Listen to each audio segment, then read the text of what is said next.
What's going on, family? Welcome to another episode of the Tariq Elite Radio Show. And I am your gracious host. My name is Mr. Tariq Elite Nasheed. And I'm glad everybody is tuning in. We're going to spit some of that hot fire on today's show. Today's show is brought to you by a brand new TV series that's in development called Outbreak Zero. And it stars rising actor Kenny Rock, that's the brother of legendary comedian Chris Rock. And this film or television show is set in a post-apocalyptic America where blacks become the new ruling majority in the wake of a viral epidemic. So you can check out the crowdfunding. It's on Indiegogo, and you can also go to OutbreakTV.com to contribute to this film. That's OutbreakTV.com. And we got a lot of other stuff we're going to talk about on today's show. I don't know if I'm going to take any calls on today's show because there's a lot of hot fire I want to talk about. I want to talk about the interracial dating game and how that's used almost as a weapon with melanoid people. And I want to get real deep into that. But before I do that, I'm going to take a real quick commercial break, ladies and gentlemen, and I will be right back after these messages. Marginalizing White Supremacy is available now. You know, it appears that since the first election of Barack Obama, the old days and the old ways of white supremacy has reemerged and is wreaking havoc to black lives every day and in every way. So it's very important that we understand the ins and outs of white supremacy. So pick up the brand new book, Marginalizing White Supremacy, a philosophical call to action post the Obama presidency. And you can get this book at Amazon.com, you can get it at Kindle, and you can get it at Lulu.com. You can also get it at BarnesandNoble.com. Again, that book is Marginalizing White Supremacy. Hey, this is Tariq Nasheed, New York Times bestselling author and producer of the critically acclaimed bestselling documentary series Hidden Colors 1, 2, and 3. I want you to join me in London on Sunday, March 15th for a live lecture at Friend's House in Houston. I'm going to be discussing the international rules of racism, so trust me, you don't want to miss it. Get tickets right now at back2blackempire.com. That's back2blackempire.com. If you want to get some real fly art, and I mean real fly art, you need to check out artbyrico.com. Now, artbyrico.com, they offer a variety of original or printed jazz art for any budget and for any occasion, and they ship nationwide. I have some of the art myself in my home, and it's fly. I can vouch for that. Go to artbyrico.com. That's ARTBYRICCO.com to get up on this fly art. You are now tuning in to the King of Game, Tariq Elite on Tariq Elite Radio. I am delivered. Man, what's up, family? We're back on the Tariq Elite Radio Show. And as you know, I'm your gracious host. Now, for those who don't know, we have the Kickstarter going on right now for Hidden Colors 4. The Religion of White Supremacy. Hidden Colors 4. We are in pre-production for that right now, ladies and gentlemen. And I need you guys to go to kickstarter.com, type in Hidden Colors 4. You might see it on the front page of Kickstarter because it's one of the most popular films on there now, one of the most popular projects. Let me say this, how proud I am of my listeners and my supporters. We launched the Kickstarter for Hidden Colors 4 this Sunday. Today is Wednesday. We launched Sunday. We have over $33,000 raised already. The minimum goal is $60,000 that we're trying to raise. And we want to go higher than that. But the minimum is $60,000. We want to get to like $500,000. We want to get up there and just really make an impact because the Hidden Colors series, we have to keep the momentum going. It's needed that we keep these documentary films out there in the public, out there educating people. And I'm so proud of all the brothers and sisters who have contributed. And it's just popping off. A lot of people are just shocked, which I'm not shocked. Of how fast the money is being raised on there because people want to know the truth. And we need to know the truth. We have to understand, man, as melanoid people, we're being constantly attacked. So all of the silliness and the pettiness and filibustering and bickering back and forth over nonsense, that's just not going to cut it when you have the white supremacists out here organizing against us. And they're organizing against our children, because the miseducation propaganda machine is always in high regards and it's in high gear. And they're trying to miseducate us. We keep getting this white Egyptian thing thrown down our throat left and right, and it's just time to really bring the truth. Brothers and sisters out here getting beat up, killed left and right, and we don't have a media outlet that speaks for us. Whenever we look at the media, all we see whenever the white supremacists put black people on is just a long, continuous coon train. And just enough is enough. I mean, we just keep getting just a barrage of disses and insults and coons just nonstop, and that's very devastating on the minds of not just black people who are adults, but just imagine the impact that has on black children who have to see the propaganda against black people on a daily basis. So this is why it's so important that we get Hidden Colors 4 popping, and we going all the way there. We getting mad deep on Hidden Colors 4, man. We're going to get so deep. We're talking about how white supremacy is a religion. And also another thing we're going to talk about, which is something that we rarely talk about in the Hidden Colors series. We're going to talk about how interracial relationships are used as warfare against the black community. Now, this isn't to try to shit on anybody's interracial relationship at all. The purpose of this is to really get black people to understand you should not be confused by sexual interactions with people who are potentially white supremacists. Now, if you love somebody, they love you, y'all hook up, everything is cool, everything is hunky-dory, there's nothing wrong with that. Sometimes you might meet people from different races that's just cool as hell.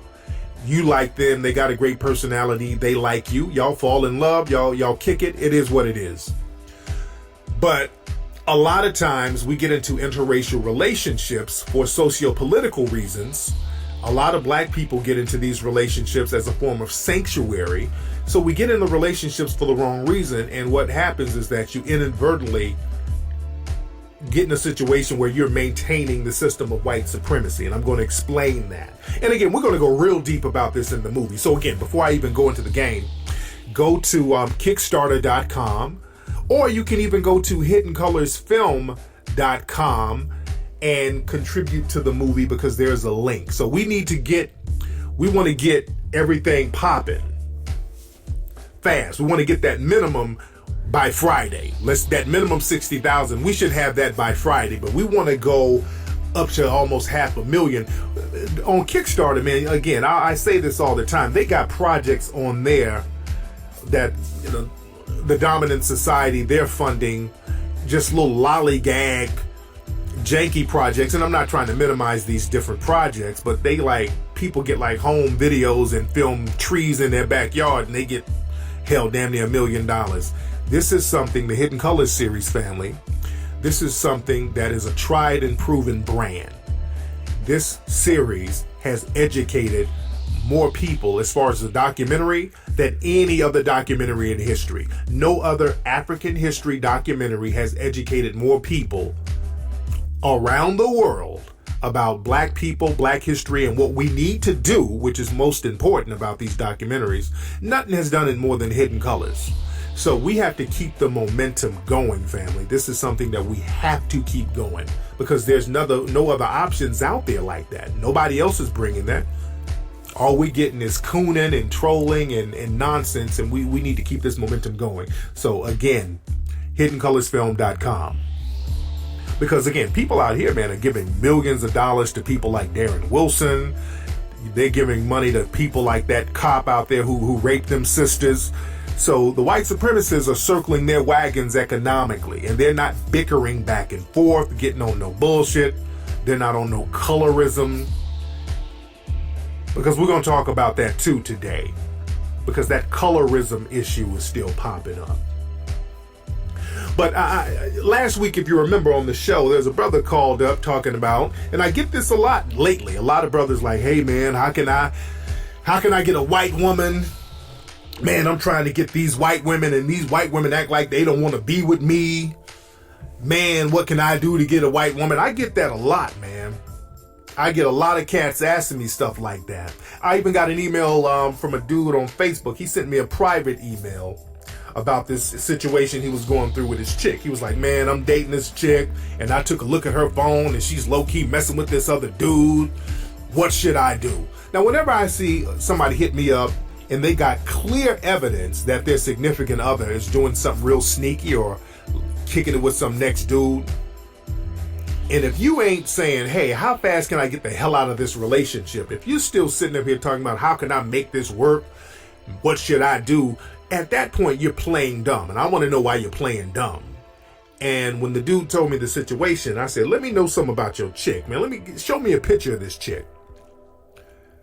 The chick that was text messaging some other dude, trying to hook up with him. So he sent me the picture of the young lady, and it was a chubby white girl. And she was like 37 years old with a couple of kids already who weren't the guy. And I said, dude, you brothers out here, man, y'all will take some of the most janky ass behavior from the most average white female simply because she's white. And this is why I get on a lot of brothers' cases, man. A lot of cats sit up here talk about how sisters ain't doing this and you know, the YouTube coons, these powerless YouTube coons who like to get on YouTube and try to shame sisters. You know who you coons are. They try to brag about dating a couple of white women and this little antagonistic thing that they try to do to sisters, trying to shame them and display their powerlessness as brothers. That little corny bullshit. A lot of these dudes make these crazy complaints about sisters, but they will take the same type of behavior from white women. They say, well, sisters ain't loyal. Some of these white women ain't really that loyal. They be fucking around with a whole bunch of dudes behind your back and you'll still stick with them. And then you have a lot of dudes talking shit like, well, man, I date white women because when I was growing up, man, black women didn't want to get with me. That's a common excuse that a lot of dudes make. So they justify that by saying, okay, well, now that I've done something with myself, I'm getting with the white women. But only kind of coons kind of say that. Only coonish type of dudes, because there are a lot of white dudes who are nerds. I know a lot of white dudes who are straight up nerds who didn't get no play from the blonde white women at school. They didn't turn around and when they got some money and say, hey, okay, I'm going to just start dating black women. They didn't do that. They got the baddest white chick they could find. They're like, look, I'm going to use my paper and my success and my power to get the best, and I'm going to start styling on her ass. Even Asian cats, when Asian cats get dissed, they didn't get no play in college or high school or whatever. When they get their paper up, they don't say, okay, well, because I didn't get no play when I was in high school, I'm just going to date Mexican chicks. No, they go get the baddest Asian chick they can find. They ball out with it. But only brothers say that. I noticed that. Brothers got to get off that shit, because now that's soft shoe cooning. You say, I got dissed by sisters, now when I got me a little something, I'm only dating white chicks. Because you wanted to date white chicks all along. All along you wanted to date white chicks, and probably you had little coon vibes in high school and in college, and that's probably why you weren't getting no play from the sisters. There was probably a little coon aura about yourself. You dig? So we got to get off that bullshit. And a topic that keeps coming up now, and a couple of people called into my live Ustream show this Sunday talking about this. People were talking about the whole are biracial people black argument. Now that's a real old argument, and that's pretty much a real slave type of argument. A couple of people called up to my show talking about biracial people are not really black. And the conversation, and one of the guys who called my show, the conversation got so silly. This fool, and I hate to disparage anybody, but this fool had the nerve, because I brought up the fact that, well, Frederick Douglass was biracial. All right, so he was black, and the guy told me, well, Frederick Douglass ain't really black. He wasn't really black. Now, Frederick Douglass was a damn slave. Fought himself out of slavery, was one of the preeminent black scholars, black activists for black people in history. One of the most thorough brothers in history who fought for the rights of black people. And this dude called my show talking about Frederick Douglass wasn't really black. And this is the reason why we need Hidden Colors 4. Because we don't need that type of confusion with young folks out here. See, the thing is, man, with this whole biracial people or light-skinned people aren't really black, that's an argument to really stifle growth. That's just a way to get out of building something or doing something. That's the new, well, we're not really black, we Hebrew Israelites. That's more coon talk trying to disguise as genuine concern. See, a lot of us in the black community, man, we come up with a million excuses to not do something. When it's time to actually get up and do something, a lot of black folks get on some bullshit and they want to sit around and debate petty non sequiturs. Because when you debate petty non sequiturs, that gives you an excuse to sit on your ass and not do a damn thing. Like a lot of people will say, well, we ain't really black, we Hebrew Israelites. We ain't really black, we should call ourselves Moors. That's not going to stop systematic white supremacy. Sitting up here trying to debate on what you should call yourself and if a light-skinned black person is really black, we're all under the system of white supremacy. It's like we're in a prison, and the planet is a prison. And let's look at it like a literal prison. If two people are in a prison, you're on one side of the cell in a blue outfit, and there's another person on the other side of the cell in an orange outfit. That's like two people in a prison unjustly bragging about or arguing about the colors they have on in prison. That's exactly what it is. You're both in prison, you're both subjugated. Don't matter what color you have on in the system that subjugates both of you. Because when you're bickering back and forth, the white supremacists understand you're not looking at him. So that whole light, and it goes both ways, because you got a lot of light-skinned people who try to be on that, well, I'm not really black. And then when they get shitted on by the dominant society and treated like a nigga, not like a black person, but when they get treated like a nigga, because the white supremacists will let you know you ain't one of them. When that happens, then the biracial people, or the people who want to identify with whiteness who happen to be black, they will try to run back to the black community like, hey, look at what they're doing to us. Look at what they're doing to us. Now you need a group behind you. Because the thing is, let's go back to the prison analogy. When you go to prison, unfortunately, you're in a system of subjugation. And unfortunately, you have to pick a side. Because the prison system designates that there's a side that has to be chosen. When you go to prison, or when you go to the county jail, LA County, for example, you got to go to the Mexican side. You got to go to the blood side. You got to go to the Crip side. You got to go to the Asian gang side. And even in the Mexican side, there's different factors. MS-13, 21 Street gangsters. You got to go to certain sides within that community. And if you're white, you got to go to the Aryan Nation side.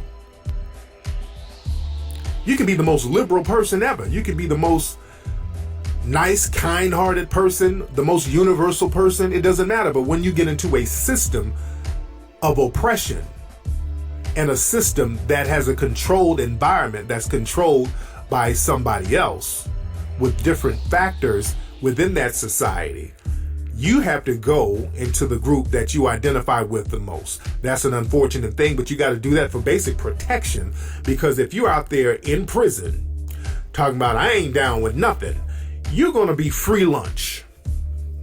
You're going to be lunch for everybody. What's going to happen if you can try to go to solitary confinement, but you'll lose your mind. When you go to prison and you say, I'm solo, I ain't down with nobody, everybody's going to be tagging your ass. You're going to get your food taken. You're going to get raped. You're going to get beat up. You're going to get your shoes, clothes taken. You're going to have to suck dick for cigarettes. That you're going to be a prison bitch. For the person who goes in prison and you don't click up, that makes you the prison bitch. And that's the mentality that a lot of black people have now.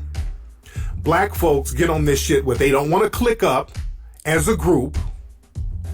You don't want to click up and get together as a group and build something under this system of oppression, because we're still under the system of oppression. We're in a global prison. When you have a whole environment that's controlled by the white supremacists, you're in a global prison. You can move around a little bit more, but your actions are still controlled, because you're controlled economically. And your actions are dictated directly and indirectly. So you're still in a prison, especially if you're in the hood. And the black community is a more consolidated prison. And if you go in here and you're not clicking up out here in this capitalistic society where Mexican and Latino people are clicking up, Jewish people are clicking up, people in the white dominant society are clicking up, Asian people are clicking up with each other, black people are the only ones who ain't clicking up. We're still bickering about what we are and what we're not. We become everybody else's bitch. That's why they take our food, our money. They come in and fuck us anytime they want to. They come down slumming with us anytime they want to. We're open and vulnerable. They come and pluck us up and throw us in prison camps anytime they want to. We're everybody's bitch. We got to stop being everybody's bitch and start getting some pimping in the game. That's where the Mac lessons come in. You got to start macking up and getting some wealth and some power and call some shots, and you got to click up with each other, and we got to get off that bullshit. Because we're still on the plantation. And instead of saying, hey man, let's all click up and get the fuck off this plantation, you got the field slaves and the house slaves arguing about who has it worse. The field slaves, hey man, I'm dark skinned, and those light skinned niggas in the house, man, they think they better than us. And that light skinned slave is still a slave. Both of y'all are stuck on the plantation and can't go nowhere. I'm the one who's looking at the white supremacists. I don't keep my eye off the white supremacists. I'm looking at him, watching his movements while niggas are sitting up here bickering back and forth on the color of somebody because they want to stay on that plantation anyway. They don't want to go nowhere. I'm looking at Massa, seeing what time he goes to sleep, and I'm looking at the woods and the North Star. And I'm sending some messages over to Harriet Tubman to meet me by the sycamore tree because I'm getting the fuck out of here. That's my mentality. But we got to get off that. A lot of young folks, man, we don't need that poison with a lot of young folks getting on that team light skin, team dark skin shit. You see a lot of that on Twitter and Instagram, that team light skin, team dark skin, and that ain't nothing but plantation coon talk. If you are a person who's categorized as black by the dominant society, you better get a mentality of melanoid empowerment. Because the thing is, man, people can sit up and call themselves, they can make up certain things to call themselves. Because a lot of people say, well, we shouldn't call ourselves, well, we're going to call ourselves what the white folks want us to call ourselves. Well, hell, that's what the first damn slave said. Some niggas will sit up and say, man, I ain't going to call myself what the white man called me. Well, you ain't got no power or no wealth to back up what you call yourself. You don't have no power or wealth to back up a new category for yourself and to have other people respect that category. You need power and wealth for that. So you can create a protection force. The first enslaved Africans who came over, if y'all saw the movie Roots. If you haven't seen the movie Roots, look at it on Netflix or get the DVD or whatever. But in the TV show Roots, Kunta Kinte, who's played by LeVar Burton. Kunta Kinte, I'm a warrior. I am a warrior, Mandingo warrior. I am no slave. They brought him over. Your name is Toby. No, it's not. My name is Kunta Kinte. And they start whooping his ass. And they kept beating him. Pow, what's your name? He fought it. He tried to be as strong as possible. I'm Kunta Kinte. Mandingo warrior. Pow. After the ass whoopings, he said, shit, I guess I'm Toby. And we got a lot of Tobys out here trying to act like Kunta Kinte. Nigga, you're still Toby. I do believe that we should rename ourselves and put power and wealth behind that. That's why I created the Melanoid Nation Foundation. Globally, we should be melanoid people, one name, so we can get rid of these boundaries and create melanoid empowerment, just like the white supremacists created white supremacy. But I don't want to create a system that subjugates anybody. I want to empower people of melanated skin tone and mentality so they can protect themselves and not suffer the subjugation of people who wish to harm them. But you need the power and the wealth to back up what you call yourself. Because when the white supremacists come around and you can sit up and play this game with yourself and say, I'm going to call myself whatever I want to call myself. When the white supremacists come around, you are what they say you are, nigga. When they say, get your black ass in this jail, race black. All right, you come get your license, race. Well, I'm a Hebrew Israelite. Okay, black. Have a nice day, sir. You don't have the power and the resources to buck the system they've created.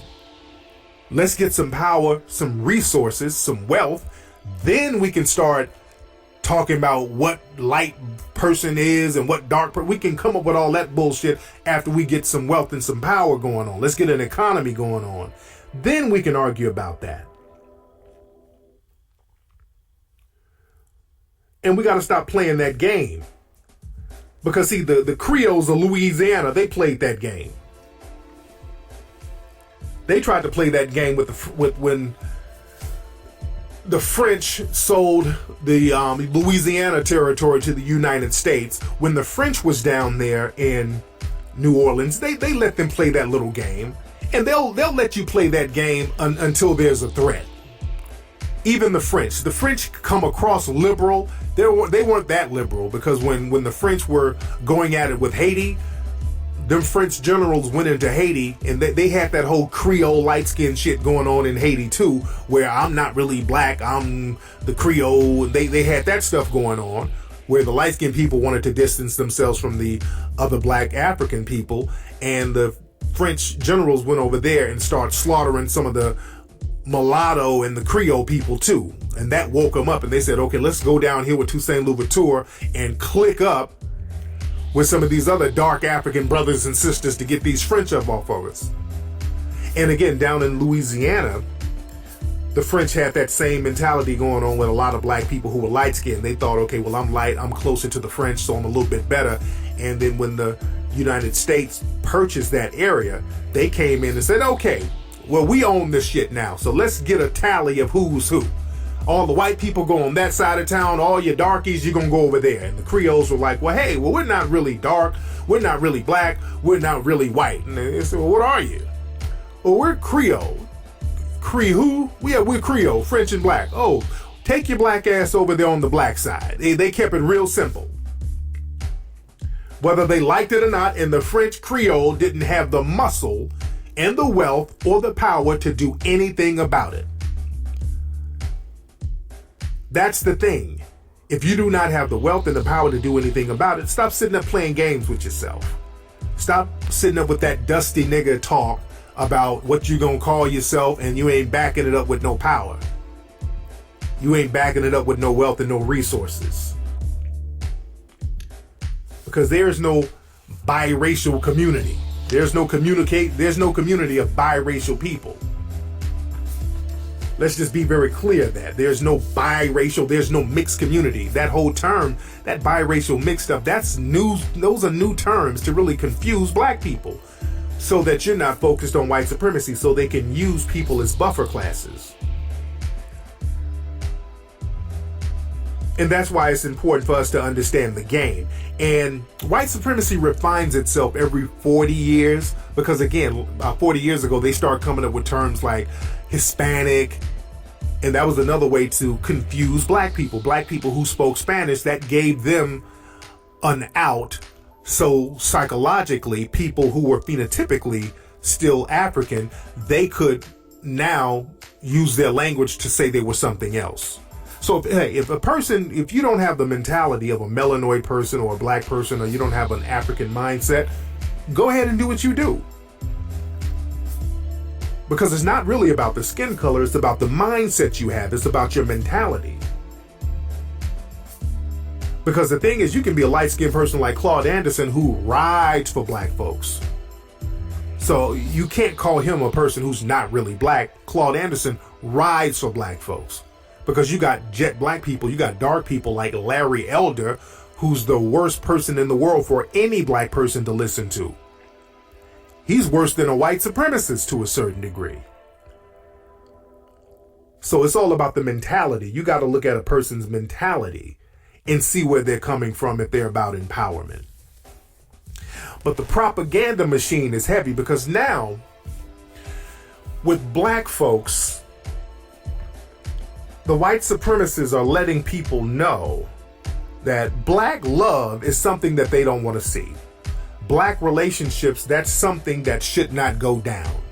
You see all these negative stories about black men and black women, black relationships, black women can't get a man, black men are too broke to raise families. We see all these negative stories tearing at black relationships, making it seem like black relationships are just hopeless.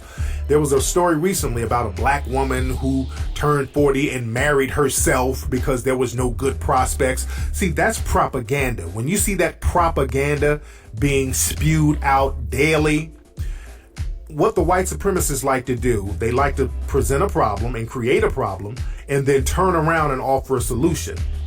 And their solution for us is that, well, biracial or mixed relationships, or not biracial or mixed, but interracial relationships, that might be a better option for you black folks. Interracial relationships might be a better option. Because you rarely see black relationships promoted. You rarely see black men and black women together in movies. That's very rare. Even on shows like Dancing with the Stars, you never see two black people dancing with each other. You notice that? They rarely have two black people dancing with each other. And whenever you see black men and women in movies, either the black woman ain't shit or the black man ain't shit. If the movies, like, what's that movie for colored girls? None of the black men was shit. And Waiting to Exhale, none of the black men was shit. Color Purple, none of the black men was shit. And then on the flip side, movies like The Blind Side, the black women ain't shit. Black women on crack. What's that movie with Saving Isaiah, Losing Isaiah with Halle Berry? They showed her black mother, she ain't shit. That black baby needs a white mammy. That child needs a white mother. So we're constantly told by the media that we ain't shit. And they're doubling up on that. They got new movies coming out. This new movie with Kevin Costner called Black or White. This is more propaganda. I haven't seen the movie, but I've read the reviews and it sounds like garbage. Basically, the movie's about this white guy, Kevin Costner. He has a black granddaughter. His daughter had a baby by a black dude, and the black dude was a crack addict. Oh, just... I wouldn't go see that. I would see that like on an airplane. You know, just that's how I saw The Blind Side. I saw that on an airplane when there's just nothing else to watch. But yeah, from what I understand, in that black and white movie, black or white, whatever it is, Kevin Costner is trying to fight to keep the granddaughter, but the black dude's mother is trying to get the child, and Kevin Costner called the dude a nigger in the movie.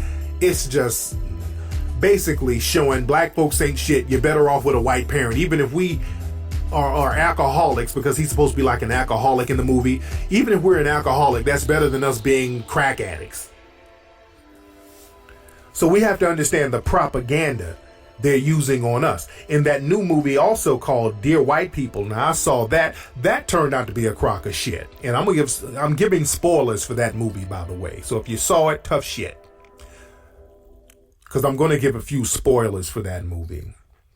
In that movie, they had this light-skinned sister. I want to say she was biracial. Because a lot of the movie, I wasn't paying attention to a lot of it.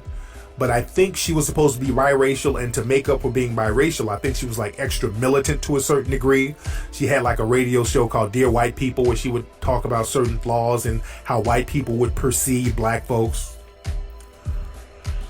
And just the fact that the show was called, the movie was called Dear White People, it's like basically I'm trying to teach white people to look at me differently, to look at me better. And that's not what we should do. My whole thing is melanoid empowerment. I don't care about what people in the dominant society think about us. And we got to understand that. We got to stop this whole thing about trying to show people in the dominant society that we're somehow worthy. Dear white people, I'm just as human. I work hard just like you. Stop that bullshit, man. We need to stop that.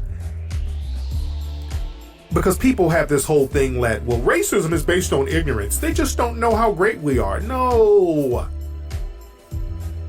Man, that ain't it. They know who you are. They know what your history is. The white supremacists hide it. They know exactly who you are. They hide your history. They know exactly who you are. They hide your history and then lie to you about what you are. Oh yeah, you were just slaves. You were sitting in West Africa in mud huts. Do you really think the white supremacists believe that? They don't believe that. They know the truth. Black people keep falling for that con game. Oh, they don't like me because they think that I'm inferior. Let me show them No. Empower yourself. They know exactly what they're doing. Their religion is to disempower you and disenfranchise you. So stop trying to convince white supremacists that you're somehow worthy. You empower yourself, so their opinion of you will not matter one way or another. That's what you should be on. That's why we got to get Hidden Colors 4 popping. But like I said, as far as this Dear White People movie, this sister was basically trying to convince white people, oh, you white people got these negative views of black people. Shame on you, shame on you. She's a little militant biracial girl. And then later on in the movie, she's going back and forth kind of arguing or being the adversary of this white guy on campus. Then they end up fucking. She ended up laying up with this white dude. So basically the message was, deep down, black people, we know you want to have sex with us, so it's okay. Stop acting all militant. You know you want to lay up with us. That's the message. You know deep down you want one of us. Stop playing, black people. And then there was a black dude in the movie, and then he turned out gay as white dude trying to get with him, but the white dude was trying to use him as a sexual object. It was just real nigga shit. I'm like, okay, they really got an agenda with this. Because that shows a lot of relationships between us and the dominant society. We gotta make sure that it's not a degenerate relationship. And that happens a lot with black women and white males. A lot of times the relationship is a real degenerate sexual relationship. Even with black men and white women too, but with black women and the white male, the relationship has a real degenerate aura about it. It's like you're banging the sister somewhere. You gotta keep her hidden. You gotta do it in the dark. You gotta keep it a secret. You gotta keep it on the low. What was that? It was a case where some politician, I want to say it was in New York. It was some politician recently. He had some black mistress, some rich dude, and it came out that he was drinking champagne out of her ass. It was just some real degenerate shit he was doing. And we got to be sure and be certain that we're not being put into degenerate relationships with those in the dominant society. Because the thing is, man, the white supremacists understand this. With rigid segregation, and again, the white supremacists, they're refining white supremacy. Because every 40 or so years, they redefine what a white person is. See, back in the 1800s, a white person was a so-called Anglo-Saxon. You had to be from a certain part of Europe, but even that didn't make sense because the Irish people were from that same part and they didn't consider them white. And then Italians, they weren't white and they allowed them to be white after like 1924. So it switches up. Then the Germans, they allowed them to be white. Then the Jewish people, they allowed them to be white. So every certain years, they allow certain groups to be classified as white. Like the so-called Hispanic people, they allowed them to be classified as white, which they were not white at first. So now what they're trying to do, they're trying to create buffer classes within black society and breed in a new class of people that they can now classify as white. See, the white supremacists understood that. They realized rigid segregation that backfired. Saying that, okay, all the whites are just going to be here and all the blacks are going to be over there and we're not going to have any interaction at all. See, that backfired because what happens is you get a whole bunch of new black people breeding. Pure black people are procreating in larger numbers. And in the dominant white society that's segregated, the numbers are dwindling. They have a zero birth rate, so the numbers are dwindling. So they're not procreating as fast as the black population. We're multiplying just very quickly. So in a system of white supremacy, that's a problem. So the white supremacists, they know how to refine things and control numbers and control breeding. They know how to control those things. So they come up with ways to dilute the black population while strengthening theirs. So they decided to allow interracial relationships in certain numbers that are controlled. That's the key word, control. The numbers they have to be controlled. Because see, the white supremacists also understand that people who are so-called biracial or mixed, the white supremacists can now create split allegiances with these people. See, back in the day, a biracial person, quote unquote, you knew you were black. It was no mistake about it. And the white supremacists, they didn't play no games with you. All that no. As a matter of fact, then and even now to a certain degree, so-called biracial black people, the white supremacists keep closer eyes on them. The segregation and the discrimination against them, it's still there. They're not getting any kind of pass because the white supremacists don't want them sneaking in those black genes that are not diluted enough into the black community. So the white supremacists, they really keep an eye on so-called mixed black folks. So I don't know, a lot of unmixed or whatever that is, black people think that these mulatto black people or octoroons or whatever are getting some kind of pass, and they're not. They get treated just as harshly, but just in different environments. But the white supremacists understand that mixed black people, they can create split allegiances with these people. Because the white supremacists, they like to promote racial division, and that will further alienate black people. And that will let black people think that they're not both being oppressed by the white supremacists. See, a lot of black people, they got this thing where they think they're gonna procreate the white supremacists out of existence. A girl called into my Ustream show talking about that. How what we should do to get rid of white supremacy is just have all the black people have sex with white people and black women get with white dudes, and that's gonna create black babies and that's gonna stop white supremacy. And a girl called into my Ustream show, and we got that on YouTube. You guys can check that out when she said that. And the white supremacists, they got all that planned out. That's not going to work. They got all that planned out. See, the white supremacists, they play chess. We out here playing checkers. We out here got our dicks and the pussies out, and they're thinking 20 years down the line. Because the thing is, when you have controlled interracial relationships, the white supremacists figured out how to make that work for them. Because see, the thing is, they tell us, again, in the black community, your best option is to get in a biracial relationship or a mixed interracial relationship. See, they don't promote that within white society. When white people have problems in relationships, they don't say, well, your option is a black person. They don't do that. That whole interracial option is promoted among black people. You got it? See, what they say to us, come on, you guys need to get with a Kim Kardashian, black guys. Leave these black women alone. Aspire to get you a Kim Kardashian, a Khloe Kardashian. Aspire to get one of them. Now, don't worry about them having problems in their family, like Bruce Jenner, who's now transforming himself into a woman. Now, let's forget, just ignore that. We know that they're dysfunctional. The father of the family is getting titties and estrogen shots and he's turning into a woman. No, forget about that. We know this ain't about us. This is about you. You need a white person in your life. You need a white relationship. You need a white person because black relationships are too dysfunctional and that's what you need. You see that Jedi mind trick that the white supremacists play on us?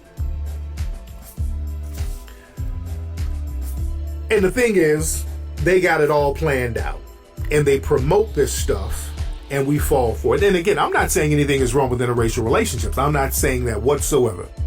Yeah, well, I'm not using Kim Kardashian and Kanye West as a bad example because they might genuinely love each other.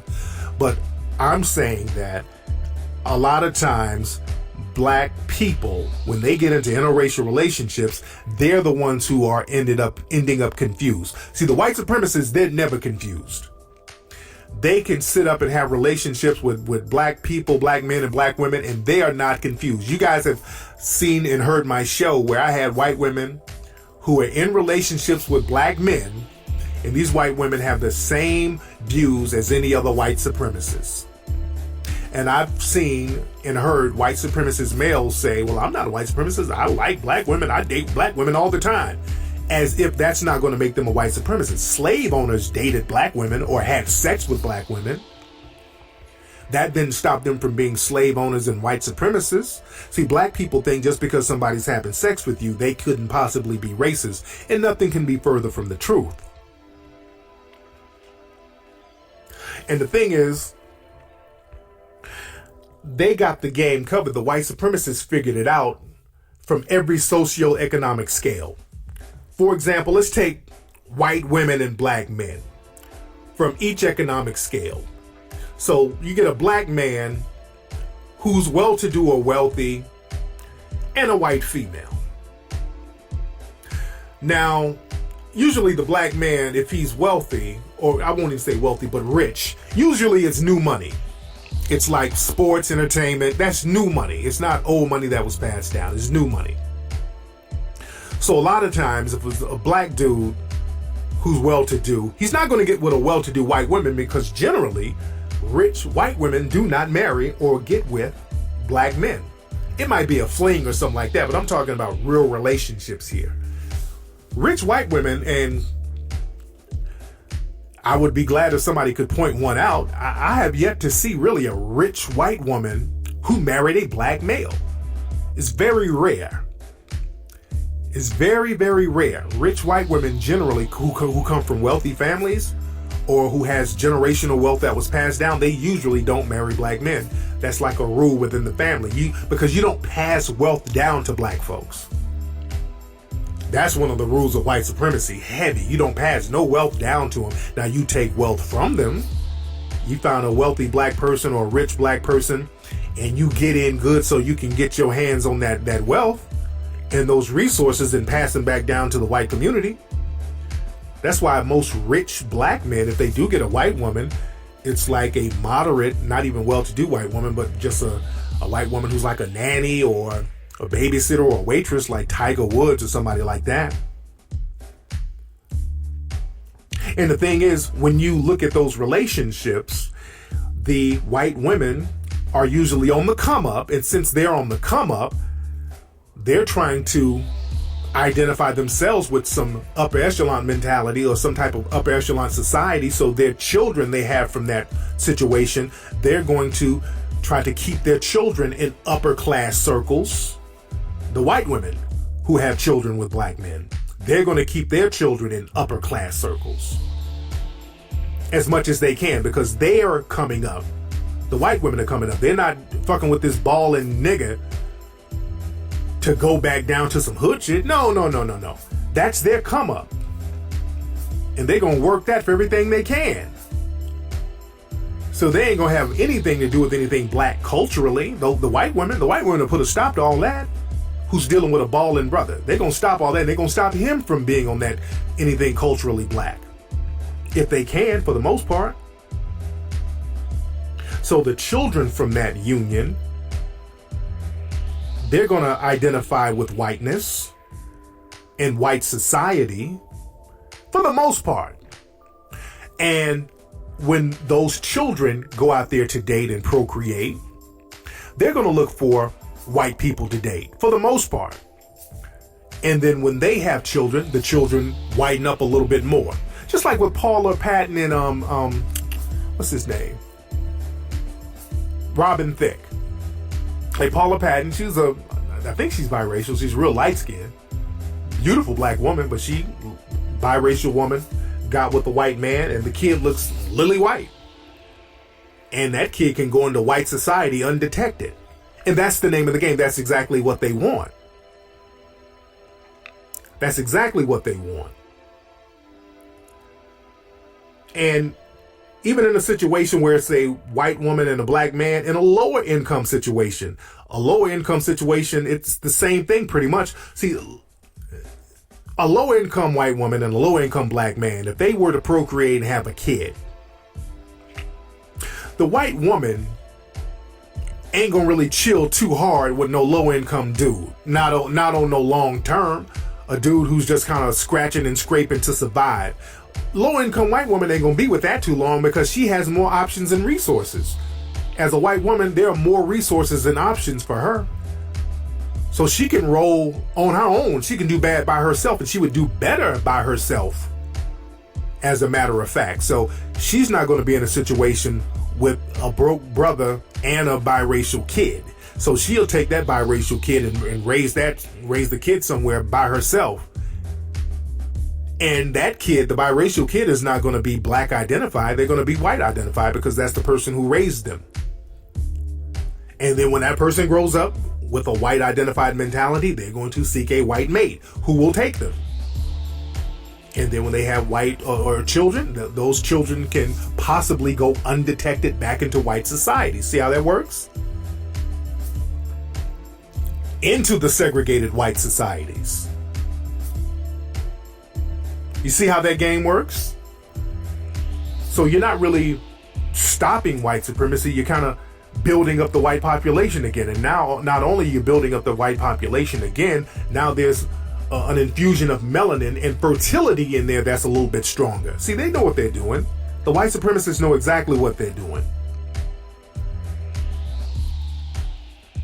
Now let's look at it on another side, because the thing is, when you see every blue moon you might see a broke white woman in the hood. Every blue moon, you might see a broke white woman with biracial kids living in the hood. But in cases like that, the white woman is a drug addict. For the most part, she's a drug addict. So you might have a couple of biracial people running around in the hood, and they're more gangster than anybody. They're the most gangster people in that neighborhood. And again, if it's a biracial dude, usually all the hood rats are trying to have sex with him. So he got about 20 hood rats he done knocked up, because all the hood rats are trying to have sex with that biracial dude running around the hood, and all the dudes are trying to have sex with the biracial girl. So that will lighten up the population in the hood to a certain degree. So the white supremacists got all this stuff down pat.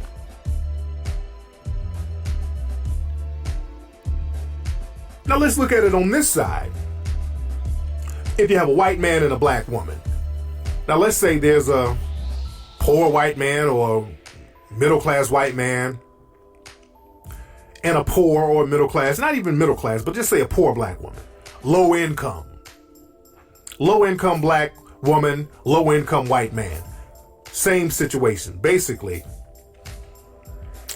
if you see a low-income black woman who's in the hood with a biracial child from a white dude, 9 times out of 10, that's like a trick baby. That sister was somewhere hoeing or doing drugs, or hoeing and doing drugs, and had a baby by one of her white tricks.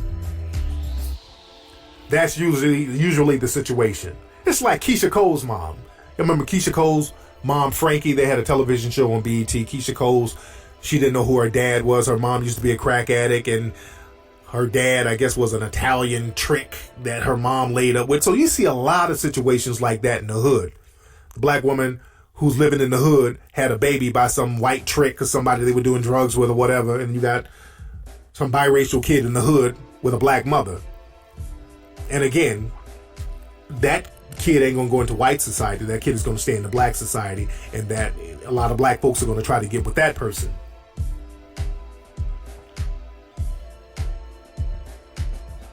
And then what you have situations where that happens and the mother goes to jail or something like that, and a lot of times the black or biracial child, they learn to despise black society altogether. So that can go another way. They can despise black society and do whatever they can to get out of that. So that will make them want to aspire to be white identified. You know, I was looking at Love and Hip Hop the other night, and they had a situation where this cat named Mendices, he's the boyfriend of one of the women on the show, and he has a baby mother. And the chick is a very nice looking sister, his baby's mother, and they're having this little custody thing with his baby's mother. So his baby's mother, I think her name was Samantha. And Samantha, real nice looking sister. Now, I didn't know she was a biracial young lady. She just looks kind of like a light-skinned black girl. But they had Mendices' mom, and then they had this chick who's biracial, Samantha, her mom, all meet together to talk about custody of the kid. So the chick Samantha, her mom showed up, and her mom was this real studdish lesbian black lady who looked nothing like her. And it even started trending on Twitter the other day. People were kind of low-key clowning the mom because she was like real studdish and dudish, had like braids. She looked like Beanie Siegel or something. And people were kind of clowning, and you could see what that situation was. Basically, the situation looked like this woman was out there on the streets, probably tricking, got her trick, had a baby with one of her tricks, and went to prison and became a stud. And now she's a full-fledged stud. But she has a daughter who's grown. So you see a lot of that stuff. And that's what happens a lot of times when you have low-income black females who have sexual relations with white males. It's a degenerate type of relationship. It's always some type of degenerate slumming relationship, which is nothing to aspire to. That further puts in your mind the plantation mentality. You're still on a plantation because you're having plantation sex. So we just have to be cognizant of that. And again, there's nothing wrong with dating anybody, but when you're having plantation type of relationships with the dominant society, you're having degenerate plantation sexual relationships, that's tacky. And we got to stop being the people who accept tackiness. And last but not least, when you get into situations where you have a well-to-do black woman and a well-to-do black man or white man, when you have a wealthy white man and a well-to-do black woman, and they get together, or even a middle-class black woman, I won't even say well-to-do, let's just say a non-impoverished black woman. That situation calls for the black female to be immediately white identified.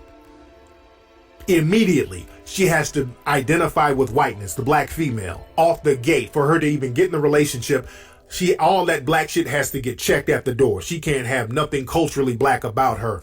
Her voice and speech inflections, they all have to change. Everything has to change. All that black shit has to be checked at the door.